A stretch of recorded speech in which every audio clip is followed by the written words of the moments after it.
Good evening, everyone. Welcome to the 41st webinar of the Indian Myeloma Academic Group. We have a wonderful program today in place. I would hereby invite uh, Dr. General Velu Nair, sir, for beginning the proceedings. Sir is a senior consultant, hematologist, and BMT physician at Apollo Cancer Center, Ahmedabad. Sir wears many hats. He also serves as the president of the Indian Myeloma Academic Group. So over to sir for beginning the proceedings of today's webinar. Thank you, Sumit. A very good evening to everybody on this platform for this 41st MA Journal Club. And without wasting any time, I'll get on with the business. Our Journal Club topic is an interesting one today. It's on the high-risk genomic consensus validation for patients with newly diagnosed multiple myeloma using NGS or next-generation sequencing. It's from the French group. And it will be presented. This is, the PGI is doing the honors today. We have Dr. Sananda Kumar from PGI, a final year fellow in DM and hematopathology, doing the presentation, which I believe is going to be pre-recorded. And then we will have, as a national expert, we have Dr. Shrijesh Sridharanuni, who needs no introduction because he's been active with, on all our myeloma meets. And Sridharan is actually an additional professor in PGI Chandigarh, where he's been for over a decade now. He's done his MD and DM in hematopathology from there. He's a graduate from Tissue Medical College in Trivandrum. And he is very passionate about teaching. So good to have you, Shrijesh. And then international expert, we have Dr. Parth Shah, who hails from Gujarat before he went on to Dana-Farber and the US, and he works in the Dartmouth Medical Center. And he also, we got this actually from the web. He works on precision health and AI, and he's the director of the genomic informatics, and he is passed out of NHL Gujarat, his graduation. So we have two good people actually to contribute to the discussion today.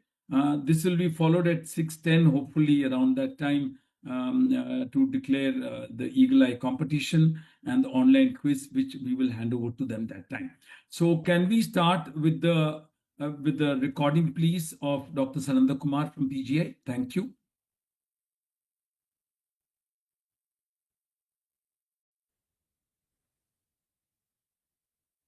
Oh, you're going live. That's nice. Good evening, everyone. I'm Dr. Sananda, DM Hematopathology Fellow from PGI Chandigarh. I'm presenting this article titled High-Risk Genomic Consensus Validation for Patients with Newly Diagnosed Multiple Myeloma Using Next-Generation Sequencing. This article has been published in Blood in January 2026, and the study has been carried out in the University of Toulouse, France. As we know, patients with multiple myeloma have variable outcomes, with a progression-free survival of more than 10 years seen in some transplant-eligible patients, while some die within 2 years after diagnosis. And this heterogeneity has been mainly driven by genomic features of the myeloma cells. This is a table which is showing the frequency of the various cytogenetic abnormalities in multiple myeloma. The most common one being the 13q deletion, followed by 1q21 gain and 1p deletion, followed by translocations 1114 and translocations 414. Translocation 1416 occurs in around 5% of cases, and translocation 1420 is seen in around less than 5% of cases. TP53 mutation has been detected in less than 10% of cases at diagnosis. This is a figure which is showing the various risk stratification models which are being used in multiple myeloma over the years. So in 2005, the International Staging System used beta-2 microglobulin levels and albumin levels for risk stratification. This was modified, so this was revised in 2015, wherein the LDH levels and the presence of either translocation 414 or translocation 1416 or deletion 17p were incorporated into the criteria. And in 2022, a second revision of the ISS was proposed, wherein the translocation 1416 was removed and 1q gain was added to the criteria. In 2025, the IMWG and the International Myeloma Society proposed this consensus genomic staging model, which defines the criteria for high-risk myeloma. So any one of the following criteria should be met for calling it as a high-risk multiple myeloma. The deletion, it should be either presence of deletion 17p and or TP53 mutation, or biallelic deletion 1p32, or presence of translocations 414, translocations 1416, or translocations 1420 in combination with 1q21 gain or monoallelic deletion 1p32, or a combination of monoallelic deletion 1p32 with 1q21 gain, or an elevated beta-2 microglobulin level of more than or equal to 5.5 mg per deciliter with normal renal function. And deletion 17p should be present in at least 20% cancer clonal fraction in CD138 solid plasma cells, and TP53 mutation should be assessed by next generation sequencing. Although most of the chromosomal alterations can be assessed by FISH, biallelic deletion 1p32 requires NGS because the biallelic deletion 1p32 changes can be very focal and tiny and it can be missed by FISH. Hence, NGS is the only way to pick up all these genomic changes. These are the aims and objectives of the study. So first aim was to describe the high-risk populations according to the novel CGS model using patients with newly diagnosed myeloma and patients at first relapse. And second, they wanted to validate this new definition by assessing the progression-free survival of patients with newly diagnosed myeloma categorized according to the CGS model. And third was to assess how patients who were stratified using RISS would be reclassified based on this model. This study was carried out between 2019 and 2024. Informed consent was taken from all patients and ethical committee approval was taken. Centralized patient files were reviewed at each hospital visit and they were analyzed by a single person. Bone marrow samples from different patients were collected from different centers and they were shipped overnight and they were centrally analyzed at the Unit of Genomics in Myeloma, Toulouse. Upon receipt, the plasma cells were sorted using the Miltenyi CD138 magnetic beads. The purity of cell sorting was assessed morphologically, and only samples with more than 70% of sorted plasma cells were taken up for sequencing. The average purity of sorting was 98%, and 1.4% of patients were excluded due to low purity sorting. NGS was performed on NextSeq 500 Illumina machine without matched normal controls. And the depth was 200x, which was specified for targeted regions, and these regions were covered all the mutation calls. Off-target reads were also considered for copy number abnormality calls, as well as translocations at a depth of less than 0.5x. In cases where deletion 17p was detected or suspected by NGS, FISH was performed using cytocell probe, and it also confirmed that the clonal cancer fraction value was always more than 20%. The sample size was 6,528 patients at diagnosis and 1,583 patients at first relapse. And for progression-free survival analysis, clinical data was available in 2,695 patients of myeloma who were followed up for 18 months or more, or who died or progressed within 18 months. The median follow-up was 35 months. And out of these patients, 2,102 patients belong to standard risk and 593 patients belong to high risk. Only patients with newly diagnosed myeloma treated outside of prospective trials were included, and patients with carfilzomib-based treatment and a double transplant were excluded from the study. A targeted NGS panel was used, so this panel was able to detect all the newly defined markers, and it by covering the whole IGH sequence, the whole TP53 coding sequence, the whole CDKN2C and FAF1 sequences at 1p32, and in addition, it also detected more than 2,500 single nucleotide polymorphism through the whole genome, including many on the 1q1. And this has been in routine practice since 2019. Appropriate statistical methods were applied. Now we'll see the results. So first, he stratified the patients based on the CGS model at diagnosis and relapse. At diagnosis, 22.4% of the patients had high-risk cytogenetic abnormalities, and the most common being gain of 1q. And biallelic deletion 1p32 and 1420 were the least common abnormalities. So this is a figure and the table showing the frequency of the combination of the chromosomal abnormalities in the study. So combination of the translocations 414, 1416 and 1420 with the chromosome 1 abnormalities were seen in 390, 159 and 43 patients respectively. And the combination 1q gain with monoallelic deletion 1p32 was seen in 222 patients. And the combination of deletion 17p with TP53 mutation occurred in 233 patients. Beta-2 microglobulin and serum creatinine levels were available for 3,487 patients. And when this information was incorporated, it was seen that nearly 1/3 of the newly diagnosed multiple myeloma patients belong to high risk. And 7.3% among them were classified as high risk based on just high levels of beta-2 microglobulin. At relapse, as is expected, the frequency of high-risk cytogenetics was significantly high compared to baseline. It was 36.7% compared to 22.4% at diagnosis. And this was mainly contributed by deletion 17p, TP53 deletion, and gain of 1q.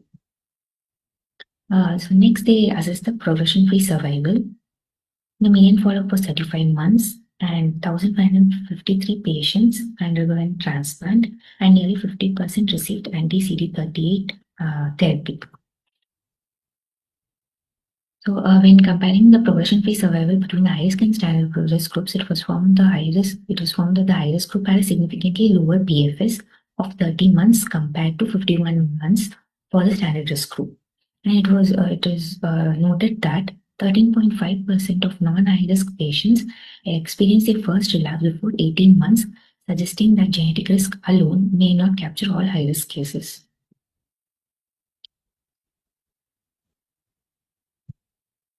And when PFS of patients who underwent transplant were compared, it was seen that the patients in high-risk group had a significantly lower progression-free survival compared to the standard risk group. This is a table, which is a table and figure, which is showing the PFS at 24 months in patients who have received CD38 therapy. So here it is seen that in patients who are in high-risk patients belonging to both transplant and non-transplanted group had a lower PFS at 24 months. Then they compared the PFS for each criterion which is used to define the high-risk disease. And it was seen that there was a significant reduction in PFS in patients with TP53 mutation only, in deletion 17p only, and in combinations of deletion 17p and TP53 mutation, and also in patients with biallelic deletion 1p. And when a combination of deletion 17p and TP53 mutation occurred, it brought the PFS further down to 20 months. Similarly, there was a significant reduction in PFS in patients with a combination of 1q gain or monoallelic deletion 1p32 with 14q32 translocation, and in patients with 1q gain and monoallelic deletion 1p32 combinations.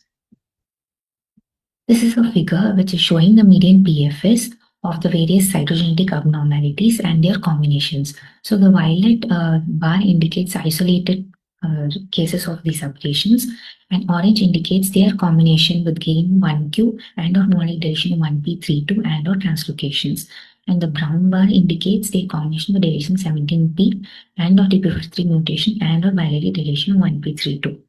So here if we see, the change in the median PFS was pronounced in cases of translocation 414 and 1416 when they occur in combinations with other abnormalities. And it is also seen that the proportion of cases was low in gain of 1q in gain of 1q with other chromosomal alterations. Then they individually assessed the association of 1q gain and monoallelic deletion 1p32 with the translocations, and found out that the association of 1q gain with either translocation 414 or 1416 significantly reduced the PFS, while the PFS of 1q gain and 1420 was not significantly reduced. And the PFS of patients with monoallelic 1p deletion with the combinations of 414 or 1416 or 1420 was also significantly reduced. And when comparing the PFS of patients between 1q gain and 1p32, it was found out that the association of translocations with deletion 1p32 seemed to carry a worse prognosis than their association with 1q gain. Then they assess the PFS of patients who satisfied one criteria compared to patients satisfying two criteria and three criteria or more, and found out that with increasing criteria, the PFS reduced. And then they assess the PFS of genomically non-high-risk patients with normal renal function according to their beta-2 microglobulin levels. But there was no significant difference in the PFS. This could probably be because around half of the patients were exposed to anti-CD38 therapy. And so in patients, then they assess the PFS of standard risk patients who did not receive anti-CD38 based therapy in transplanted and non-transplanted patients according to their beta-2 microglobulin levels. So here it was saying that patients with high beta-2 microglobulin levels had a worse prognosis. Then they compared the risk stratification between the RISS and CGS. And here it was seen that around 7.8% of patients who were standard risk according to the RISS were reclassified as high risk based on the CGS model, and 18.2% of patients of high risk based on RISS were reclassified as standard risk based on the CGS model. Then they assessed the PFS of patients with newly diagnosed myeloma according to their risk status defined by the CGS and the previous high-risk chromosomal abnormalities defined by the RISS. And this figure shows that the curves of both the standard risk and high-risk patients based on RISS overlapped in each of the CGS model categories, indicating that the RISS did not separately alter the prognosis of patients who have already been classified based on CGS model. This indicates the superiority of the CGS model over RISS for risk stratification. So there was so now we'll see the move on to the discussion. There was a significant increase in high-risk disease at relapse. So this could be because of an acquisition of high-risk markers during the disease evolution, or because of the selection of undetectable tiny subclones already present at diagnosis. Around 13.5% of non-high-risk patients relapsed in less than 18 months, so which requires further study to see if there are any other factor which is driving the relapse. And NGS enables the clear identification of tetraploid cases. So in this case, in this cohort, 1.3% of the patients had tetraploidy at diagnosis, and this is important because FISH may lead to errors in defining their risk. Around 1.8% of cases did not have any copy number alterations or translocations. This may reflect that the morphological examination to assess purity is only a proxy of tumor purity, and NGS targeted panels can miss some copy number alterations if the tumor purity is actually lower. So to summarize, this CGS staging model was employed in this cohort, and it revealed 22.4% high-risk patients at diagnosis, and the median follow-up period was 35 months, and the median PFS was 13 months, which was significantly low compared to the standard risk group. The strengths of the study included its very large sample size and the use of targeted NGS, which could detect all the aberrations, and it also proved the superiority of CGS model over the RISS. The limitations include its targeted sequencing without matched controls, and the clinical follow-up was only available for a subset of patients. The future directions from this study are the testing for the discriminatory ability of the consensus in clinical trials that are evaluating immunotherapies as first-line treatment, in identifying drivers of early relapse in genomically standard risk patients, and standardization of NGS for global adoption. This is a blood commentary for this article, wherein they propose that whole genome sequencing is superior to targeted NGS panels and FISH in detecting all the aberrations. But as of now, targeted NGS panels remains the most practical approach for clinical diagnosis. This is a similar study which was also published in January in British Journal of Hematology. They validated this the risk stratification model in patients in newly diagnosed multiple myeloma patients treated with quadruplets and autologous stem cell transplant. Thank you. I thank Dr. Srijesh and the organizers for providing me this opportunity. Thank you. Thank you very much, Dr. Sananda Kumar. You took us through that journey very lucidly. Actually, excellent job. This is a very interesting and study with a very large sample size, and I think they've done a pretty good job and brought out some very important points. So I think I will first invite Dr. Srijesh for his comments, and then followed by Dr. Parth. Thank you, sir. Good evening, everyone, and thanks to the organizers for this platform. So this is indeed a very interesting study. It's a very large cohort outside the trial setting, so basically kind of a real-world setting. And there are a few takeaways from this particular study. The first and most important is this study, again, there is one more paper in BGH, but this validated the CGS definition of high-risk multiple myeloma. That's the first point. Second is this study reinforces the importance of NGS for myeloma prognostication. So as per the study, in their cohort, TP53 mutation was seen in about 5% of the cases. And importantly, 60% of these cases occurred without deletion 17p. This is unlike CLL, where a majority of the mutations occur in patients with deletion 17p. So there were, in between, some people used to suggest that we need to test only in if there is a deletion 17p to detect double hit. But this study highlights that 60% of the mutations have happened in patients without deletion 17p, and this will be missed without NGS. So we cannot rely, we have to do at least TP53 mutation testing in all cases of myeloma. That is one point. Third is CGS outperforms RISS, particularly in the era of anti-CD38 therapy. And so it's high time that we move from RISS to CGS in our routine practice. Fourth is, it beautifully highlights the cumulative impact of genomic risk. So the patients with just one high risk versus 2 versus 3, this is beautifully illustrated based upon the PFS in this particular article. And finally, in patients who are receiving daratumumab, probably high beta 2 microglobulin alone is not a definition. So the CGS suggests that in patients without any high risk, high beta 2 microglobulin in the absence of a renal issue is defined as a high risk. So basically that cannot be applied. But at the same time, there are a few issues as well that needs to be highlighted. First is this study designed to replace FISH with NGS? No, as such, it's not, because the study was not designed to compare NGS versus FISH. The FISH data is absolutely absent. So we don't know how, except, so definitely we know that TP53 mutations cannot be detected by FISH. What about the other abnormalities as described previously? Like what percentage of these patients would have missed if we had done FISH alone? That particular information is not coming. So as such, this is not designed to answer that question.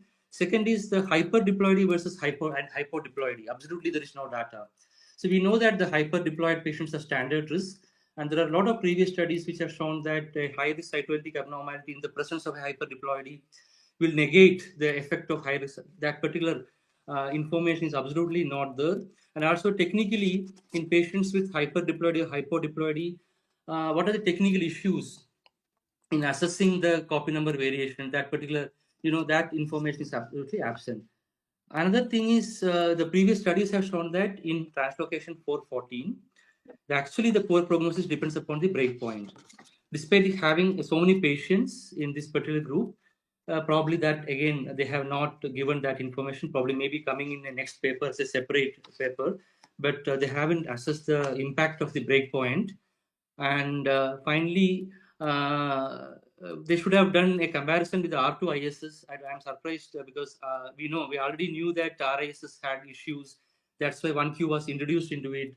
So I don't know why they deliberately compared with RISS and not a more recent and more tested R2 ISS. That is one defect.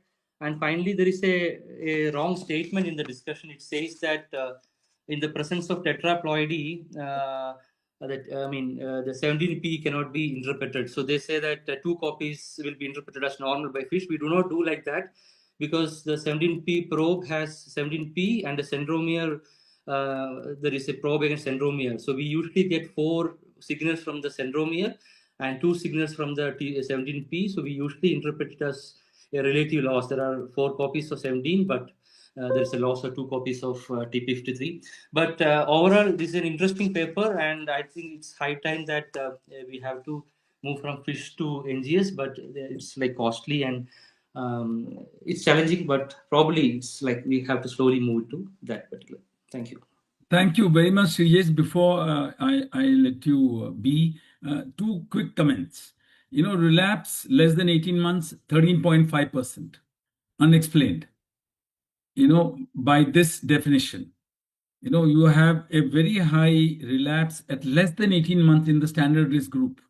Yes. So this needs refinement itself in the definition, number one. Because, how do you accommodate this group? Number 2 is, the beta-2 microglobulin as an independent risk factor with normal creat. They have brought that out. Obviously, again, there is, we are not able to link it up with at the level of the molecular changes that we have discussed. So these 2 things stand out to me besides the points you've nicely brought out. I've also wondered that why R2 ISS was conspicuous by its absence in the comparison. Like very often in studies, you take a very obvious molecule, but that's not what you're seeking. You're seeking at a level higher than that. Okay, I would now invite Dr. Parth for his comments on what we've just heard. No, thank you so much, Dr. and the rest of the team for it. This was a very interesting paper, and when this was being written, Harvey and I have had a lot of conversations about when this was being decided. So, one of the biggest critiques of this paper has always been its data from a long time ago. So the algorithms and the pipelines that we use to analyze this has changed. And the re-standardization that probably should have been done was not really done. The other big issue was, and this is stuff that's not published in the paper yet, so I apologize that this wouldn't have been common knowledge. They were still using the older reference genomes, which especially for IGH and stuff, there were issues. But the biggest problem was, and I didn't see them mention this in the materials anywhere, is they were excluding a lot of patients from this when they had low bone marrow cellularity content. You had patients who had like 10-20% plasma cells at relapse. Most of them would never have made it to the sequencing test in itself. It sort of biases what you're seeing and what you're not seeing inside this. The ploidy purity point that Dr. Srijesh brought up is also an important one. Historically, this test that they used, which was validated by the IMF, never adjusted for tumor purity or ploidy. Initially, we thought this wasn't really very required, but there's a very nice paper by the Italian group that came out last year, which shows that especially at relapse, there's a huge percentage of relatively normal plasma cells inside the marrow also. And so in the last generation of the test that they're doing, that everybody's now doing, they've started to normalize for normal versus abnormal plasma cells. But what that does is it really underestimates the kind of findings you see on relapse. And that is something that you're seeing through because they're not talking about any of the relapse mutations, which get missed when you have low-level recurrences. They're not talking about the CD20 mutations. I know the panel has that, CD38 mutations, even though they were found, but on relapse, we think that they got lost a little bit. The third thing which was very interesting was they only did 200x on the sequencing, which goes back to the relapse problem. The relapse cases now, we have data, this has been presented at IMS last year, that you generally end up with patients who have clones which are as low as 2 to 3% sometimes. These are the ones that grow. And if you do 200x targeted panels, they don't really work. The WGS, I know that commentary that Francesco wrote shows that WGS is even better, but the WGSs are sequenced at even a more lower depth. And there's lots of data now that you miss lots of lower clones when you do whole genomes, unless you do 1000x whole genomes, which we simply can't afford right now. So that was another interesting takeaway from this paper, that they're this entire validation is done only at that 200x depth cohort.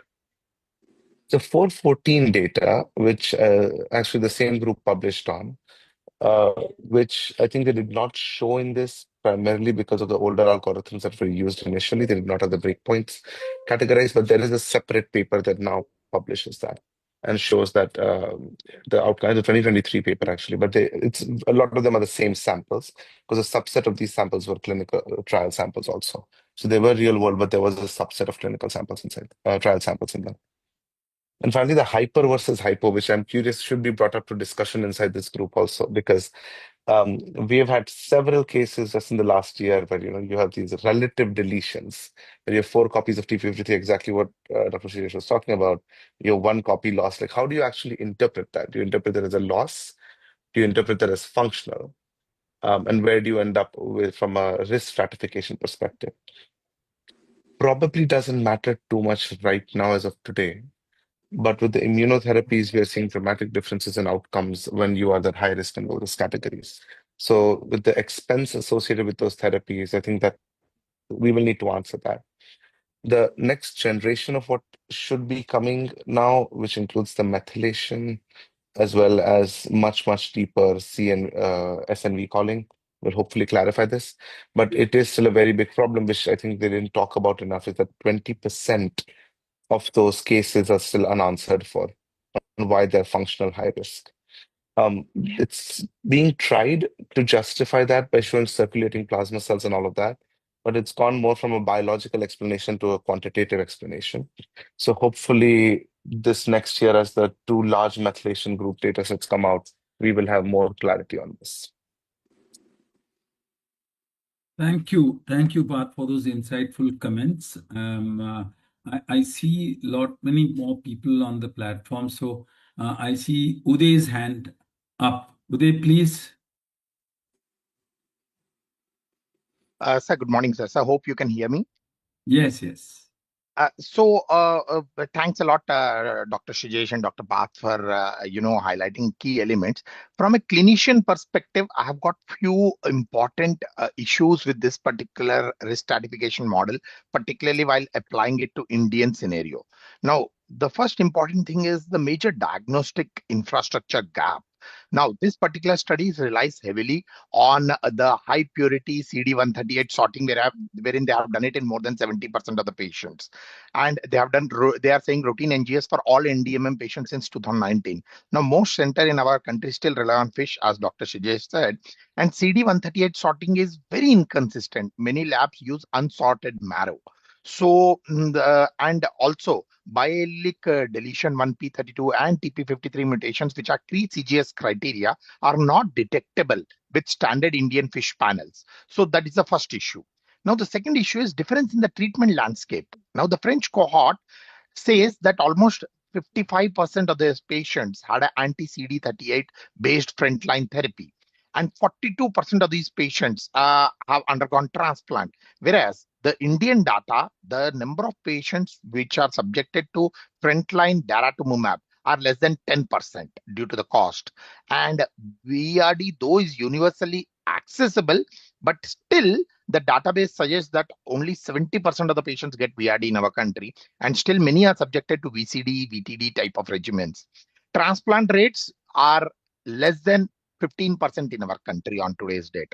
So the PFS values which we are talking about of 51 months for standard risk and 30 months for HR are not generalizable to India. Now, third, genomic landscape, when we talk about it, so this particular data assumes that there is a similar prevalence of deletion 17p, 1q gain, and translocations, and similar co-occurrence patterns. Whereas, if you look at the image database, we have a very high prevalence of 1q gain and translocation 11-14, and a very low prevalence of translocation 14-16. And there's a very high frequency of renal dysfunction at the diagnosis. So that again affects the beta 2 microglobulin interpretation in our situation, and high proportion of younger patients, which is going to be the next Journal Scan article as well. So the CGS distribution of 22.4% high risk may be underestimated or misclassified in Indian cohort. And lastly, the selection bias. So the French cohort, only samples with more than 70% plasma cell purity were included. Whereas, and also patients receiving carfilzomib-based therapy or double transplant were excluded. Now, plasma cell purity in Indian practice often is less than 30% in routine practice. And there are heterogeneous treatment patterns. So, though the cohort is very clean and homogeneous, whereas the typical Indian real world patients might not fit into such things. So, applying straight away these conclusions saying that CGS would be better than routine FISH or the RAS or the R2ISS might be uh, uh, uh, not very forthcoming in Indian scenario. We might have to wait for a while. And as Dr. Shijesh said, the take home message for all the people, particularly the residents who are hearing it out, is FISH still has a role as far as our country is concerned. We should not just jump to NGS based on this study. Yes, it's a good tool to have. Wherever feasible, we should do it, not denying it, but FISH has its own role. So these are my comments, sir. Thank you, sir. Thanks for giving the opportunity to Thank you. give my Thank comments. you. Thank you, Uday. Uday's comments are valid in the Indian setting, definitely. But there's no escape that TP53 is not picked up, so that will always stand out. So, people are obviously seeing how we can circumvent these loopholes while still, FISH is the one which is commonly done. I agree with you. A quick one we have a few more minutes. Professor Pankaj Malhotra, I see him on the platform. Your comments, Pankaj?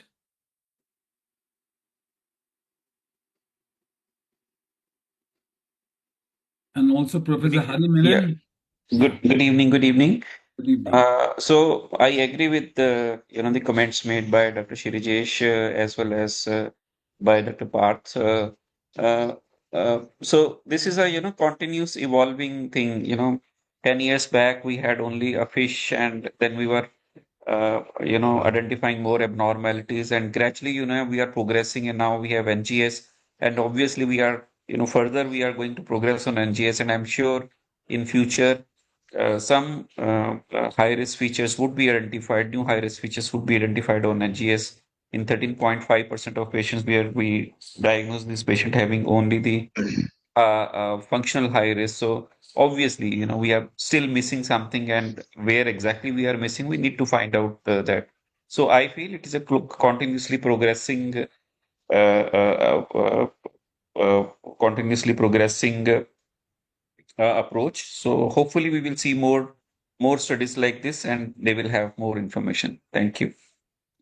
Thank you, Professor Pankaj. Yeah, very relevant, because what struck me out is that 13.5 to nearly 14% of people with so-called standard risk relapsing at less than 18 months. And that too in our country, like Colonel Uday brought out, a high percentage present with renal dysfunction at onset. So obviously the beta-2 microglobulin gets confounded, because you need a normal create when you discuss that, but definitely these 2 points I thought were important. Is Professor Hari there? Yeah, yes, sir. Yes.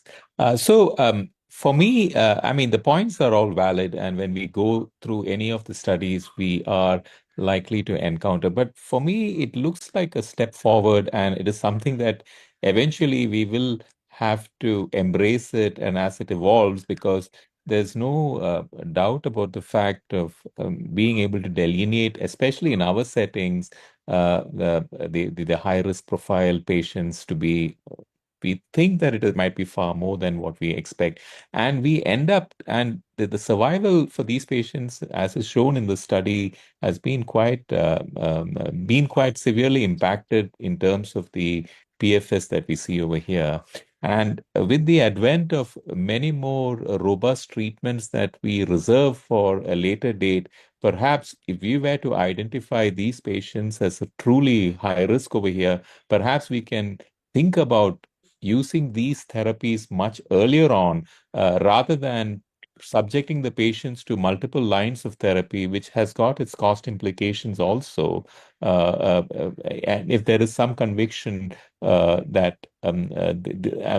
to the fact that these high-risk patients are truly going to progress earlier and will not be responding to many of the usual therapies that we give these patients following failure of first line of therapy in these individuals. So that would be something, and I think a very important study, and it is showing a new way to look at things or a new approach to look at things.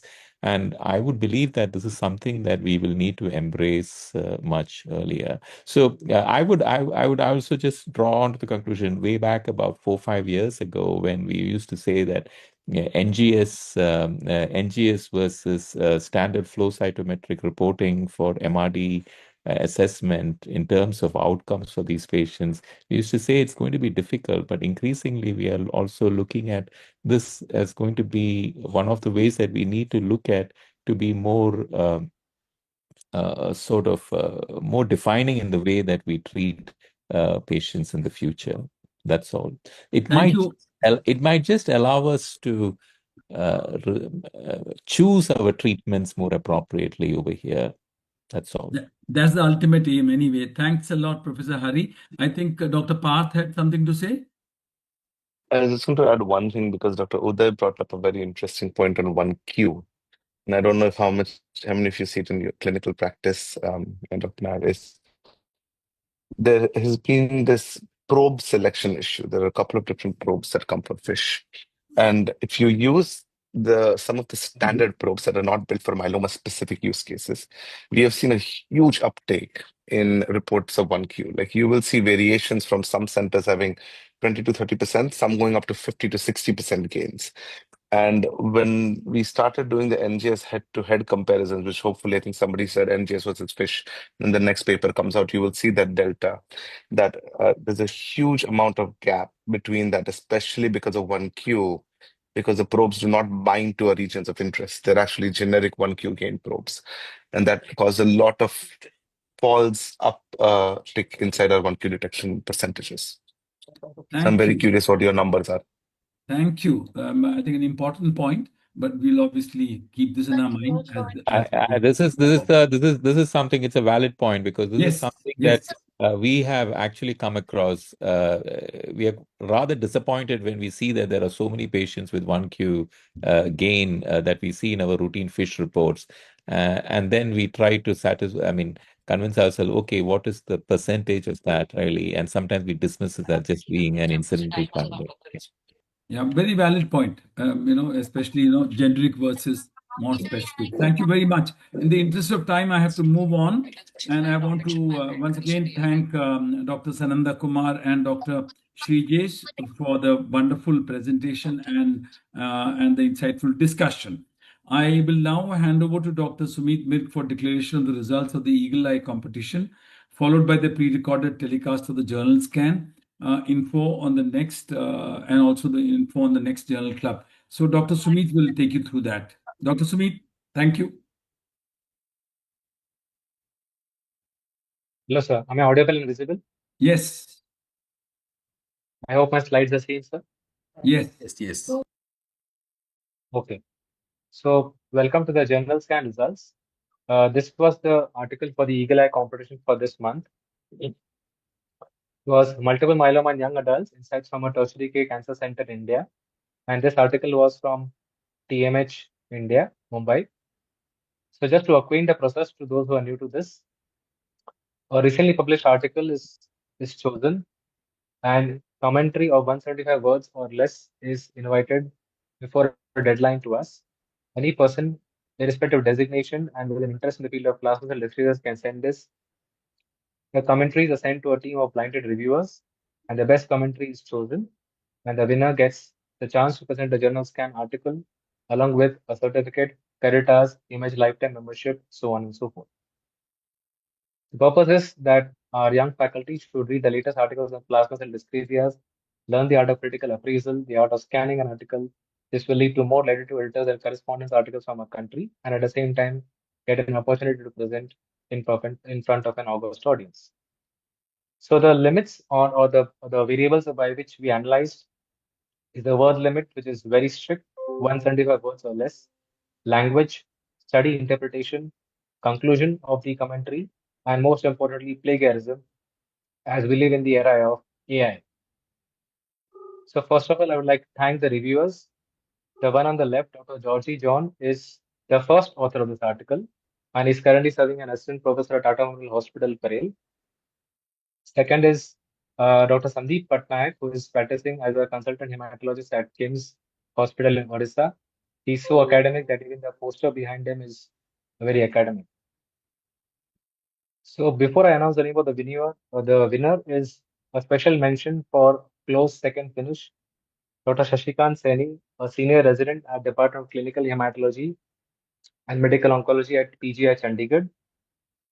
And before I announce the name of the winner again, I know I'm a cricket fan, but there is a reason behind this picture. The T20 World Cup is going on, and India's match will start in some time. And India are co-hosts along with Sri Lanka. And the importance of the slide is here. The winner for this month is not an Indian, but our very own neighbor, Dr. Chaturma P. Ratna. I hope I am pronouncing the name correctly. She is currently serving as an associate specialist and clinical hematologist at Teaching Hospital, Anuradhapura, Sri Lanka. This is the first time, to my knowledge, we've got a winner from someone who's outside India. So congratulations, Dr. Chaturma, and I hereby request my Ideas team to display the recorded commentary.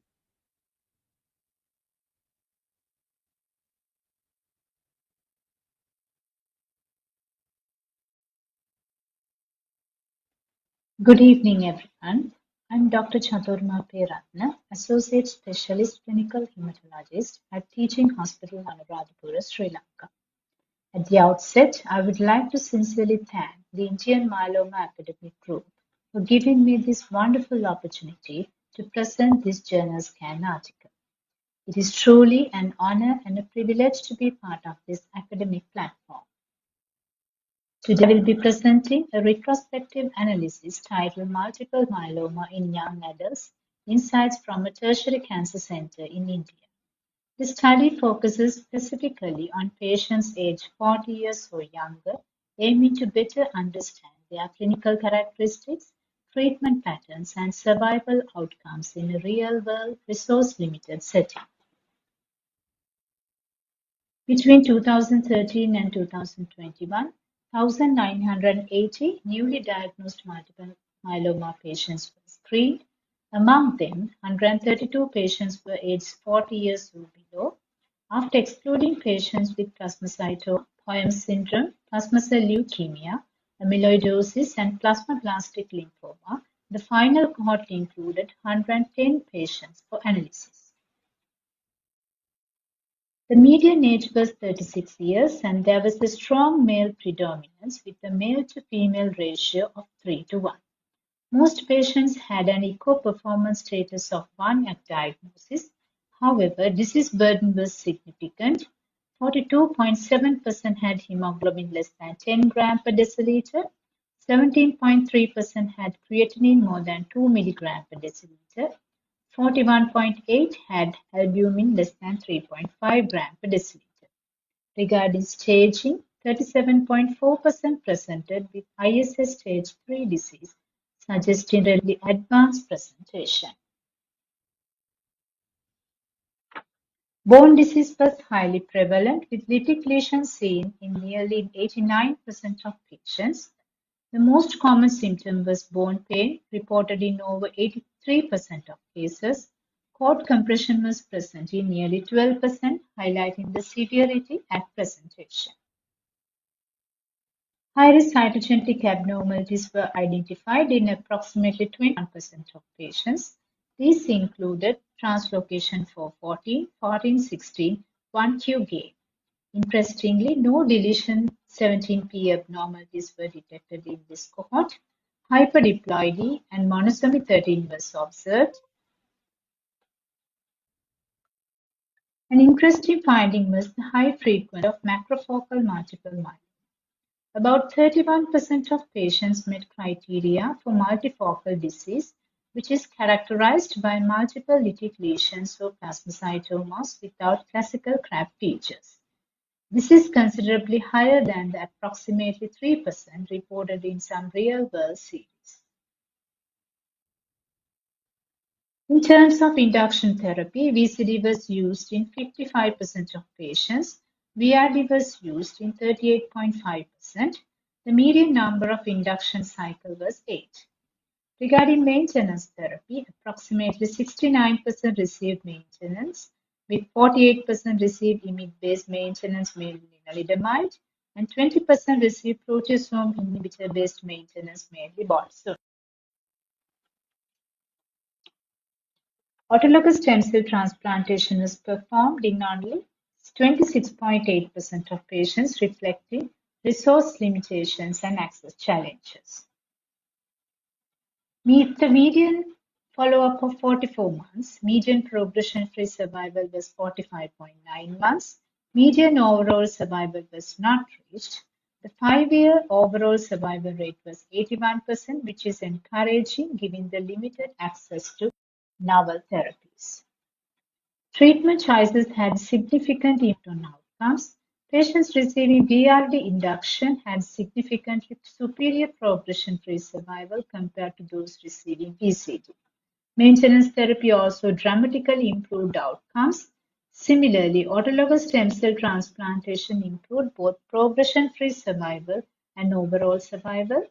5-year progression-free survival was 58.5% with transplant compared to 27.8% without transplant.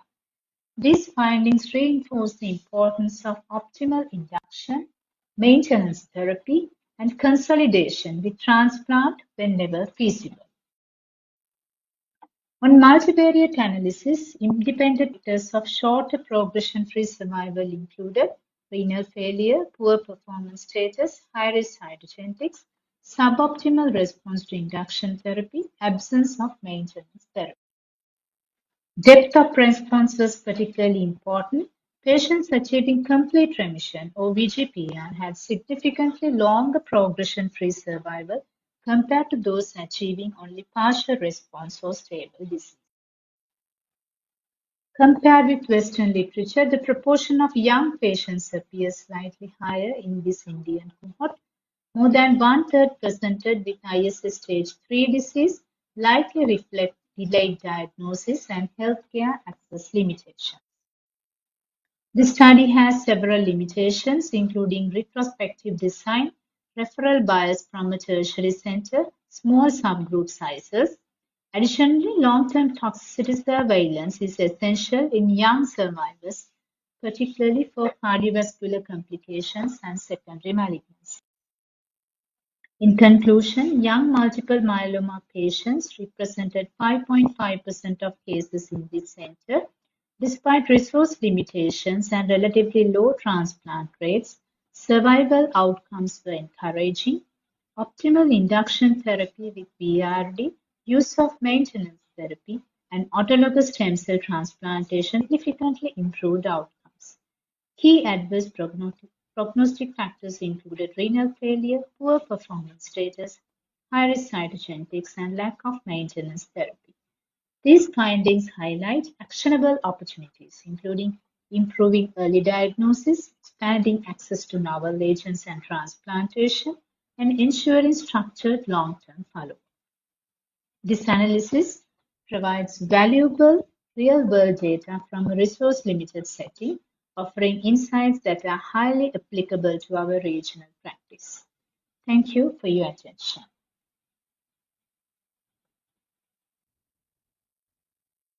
Thank you, Neerav. I'll just reshare my slides with again.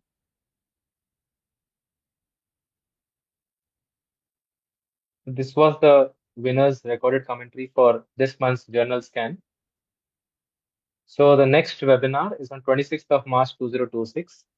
It is glad that myeloma, which is considered an incurable disease, we nowadays not only have talking about cure, but we also have dedicated meetings which would focus on myeloma cure.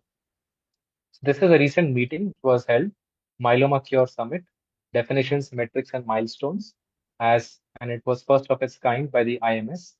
And we'll have a dedicated meeting next month or webinar next month. We'll focus on the highlights of this IMS meeting of Myeloma Cure Summit. Over to the quiz to Dr. Udesa. Thank you. Thank you, Dr. Smith. So with permission of the chair, can I start, please? Please.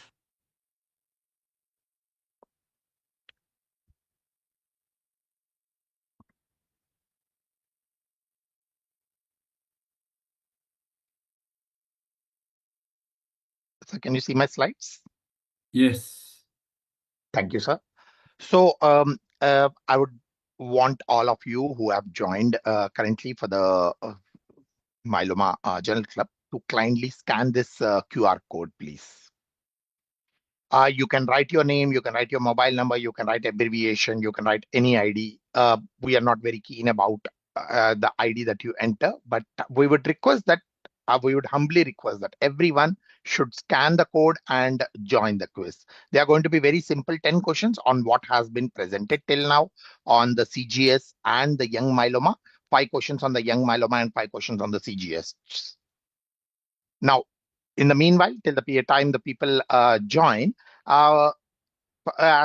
continuing with what Sumit has said, we are going to have this myeloma highlights of the Myeloma Cure Summit, wherein we are going to give you the key snippets of what was discussed in this meeting, how are we defining cure now, and what are the perspectives across the world based on the various experts from the people. And we are very happy to say that we are going to co-host this along with International Myeloma Foundation, International Myeloma Society, and Asian Myeloma Network. In fact, we are going to have speakers from each of these 3 or 4 divisions, and we are going to have their perspectives as well.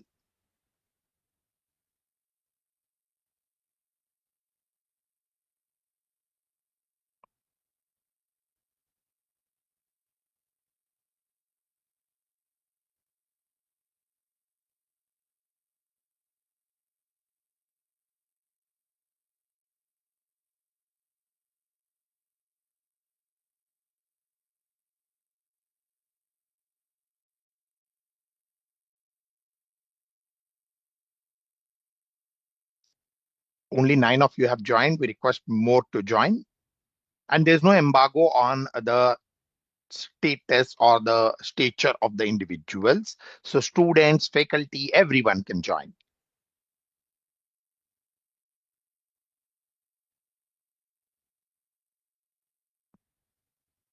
We'll wait for another 20 seconds before we start.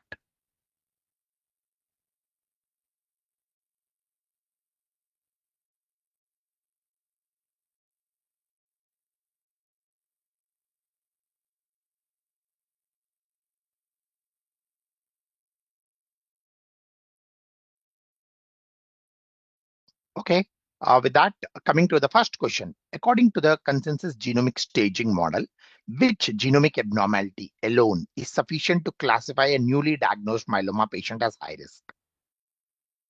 It's fastest finger first. You don't have to wait for me to complete the question. You can write the answer as soon as you know what's the right answer.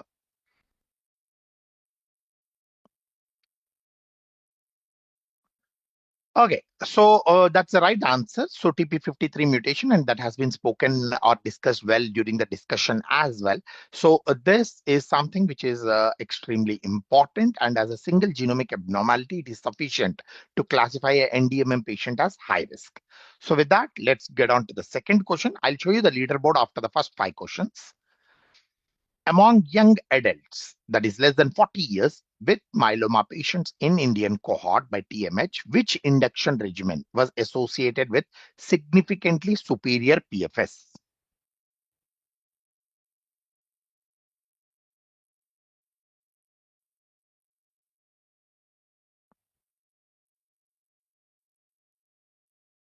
Wonderful. So all of you have got it correct. So the reason for putting this question out here is, so first of all, we call this as AYA, adolescent and young adults, wherein you define it as less than 40 years.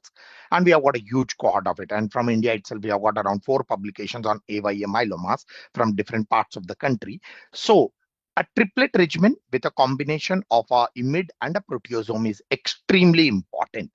Young adults do not warrant an additional monoclonal antibody. So I would say that the age do not define quadruplet versus triplet. Other factors like the risk stratification, end organ damage, they define it.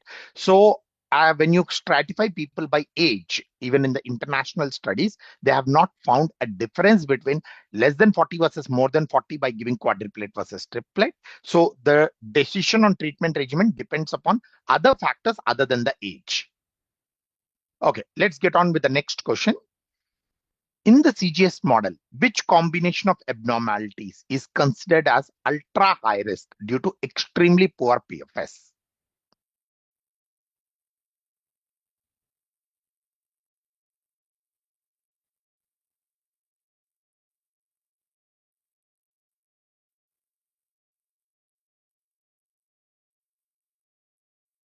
So most of you have again got it correct. So it's a double hit. That is a deletion 17p plus TP53 mutation is what is considered as ultra high risk due to extremely poor PFS.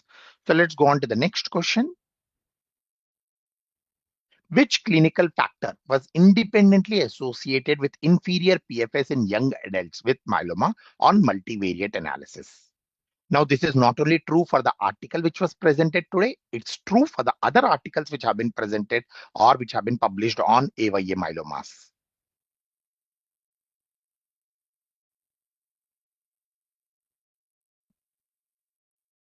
So, right, most of you have answered it correctly. So, it's the renal dysfunction which has got an independent risk for inferior PFS in AYA myelomas. So a young adult who has got renal dysfunction, you should try and target with a quadruplet, particularly monoclonal anti-CD38 based quadruplet for salvaging not only the kidneys, but also for improving the PFS. So with that, the next question, what proportion of NDMM patients were classified as high risk using CGH in the French NGS cohort?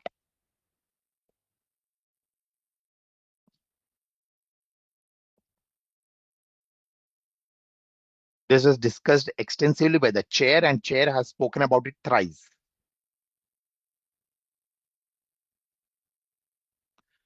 No, it's not 35%, it's 22% of the individuals were classified as high risk using this CGH, or so it's almost a quarter of the population were labeled as high risk using this CGS in the French NGS cohort.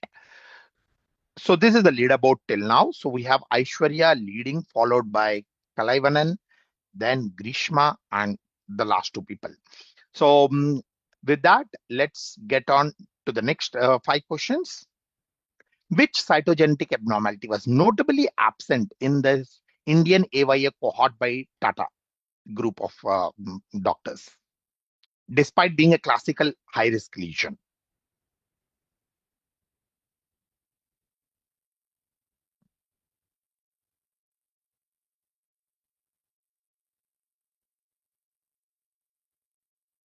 So most of you have got it right. Somehow it's surprising that they have a notable absence of deletion 17p. Now this needs to be evaluated or reevaluated by maybe newer techniques, because this is mostly a retrospective collection and we are not really sure how much coverage of the patients had undergone genomic evaluation and what were the techniques used. But this is something which was notably absent in this cohort.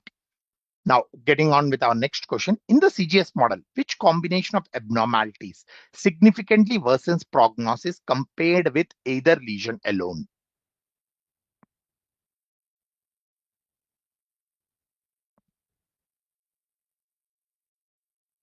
So one, we talk of double hit TP53. Now we are talking about the another combination which worsens prognosis vis-a-vis individual. Yes. So most of you have got it correct. So it's 1q gain plus monoallelic deletion of 1p32. So that combination has got a significantly inferior PFS when compared to those who have independently either 1q gain or monoallelic deletion. Getting on with our next question, which factor most strongly improved both PFS and OS in AYA myelomas in this study which was presented today? And this is applicable to all other AYA myeloma published literature as well. And this should be the take-home message for all the physicians who are practicing myeloma. So all of you have got it absolutely correct. So I'm very happy that 100% of you, whoever have answered it right. So transplant is something ASCT which should be harped upon in every individual who is a young myeloma, because that's one thing on today's era, despite of advent of various novel therapies, which has got the highest PFS and the best OS benefit that we have. What was the median PFS for high-risk NDMM patients in the CGS validation cohort? 51 months, 30 months, 15 months, or 20 months?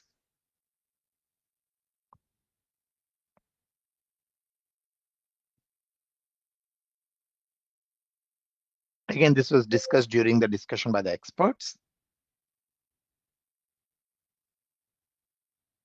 It's 30 months. Very good. So the median PFS for the high-risk NDMM patients in the CGHS validation cohort was 30 months. So those who have written 20 months. So we are not talking of the number of percentage of people who have relapsed. We are talking about median PFS. So it's 30 months is the correct answer. Which statement best reflects the relationship between RISS cytogenetic risk and CGS classification? Pardon?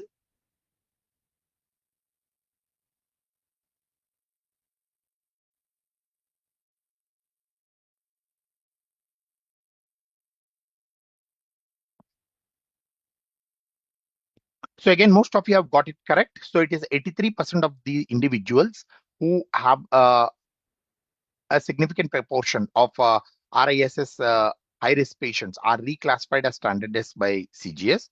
So this is something which can actually help us in de-escalating or not going for aggressive therapies, because RISS tends to put many patients on the high risk, but when you start looking at it in a finer details, a proportion of the patients can fit into standard risk by this cytogenetic risk stratification. So with that, we come to the end. Okay, we have AJ. I presume this is Aditya Jandial from PGI Chandigarh. So who has got the first prize. So, heartiest congratulations to the winner and to the others who have tried to compete. And particularly Aishwarya, you are very, very close. 0.03 seconds was the difference. Excellent. Congratulations. And then followed by AB. I'm not sure who is, but congratulations to rest all of you.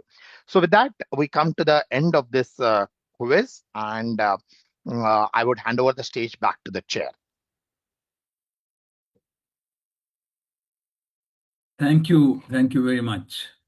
That was interesting. And what I liked is, the application of the quiz, in the real world situation with respect to the published articles. Well done. And I think all the participants did very well. Thank you very much. And Dr. Uday for having put us through that. I also would like to thank Dr. Chaturma Peeratne for having won the Eagle Eye competition, and this is the first time we have had somebody from our region, that from Sri Lanka. So well done, heartiest congratulations, and please encourage more people to join, and I'm sure more will follow. Congratulations to you. I want to again thank Dr. Shrijesh and his team with Dr. Sananda for having done the main journal club on a very important topic, I thought. And we are going forward because obviously we all doing it by fish, and we've seen the lacunae, including specific versus generic at the probe level, and also things like TP53, which obviously are not covered. So I think it's a very important thing, but obviously, like Uday put it in context, that we have to move forward, taking what we already have in the real world and then put things to our context, considering that our population of myeloma patients will differ with respect to the presentation and how complicated they are at presentation. So I think with that, I would just like to say that on behalf of Image, I'd like to thank each one of you for having participated actively. And of course, in this, the international expert, Dr. Parth Shah, gave insightful comments and inputs, which I thought were very nice. We all enjoyed that. And I want to especially thank him for having taken time off to participate in our evening function, because it's morning for them to have taken time off. Thank you very much, Parth, and we hope to see you again. So with that, I'd like to wind up this session of the 41st Image Journal Club. Thank you very much. I hand it over back to the organizers. Jai Hind. We already announced the date and articles for the next webinar. So that's it from our side. Thank you. Thank you, Sumit. Thank you very much. Thank Thank you, you. sir. Thank you, sir. Thank you, sir.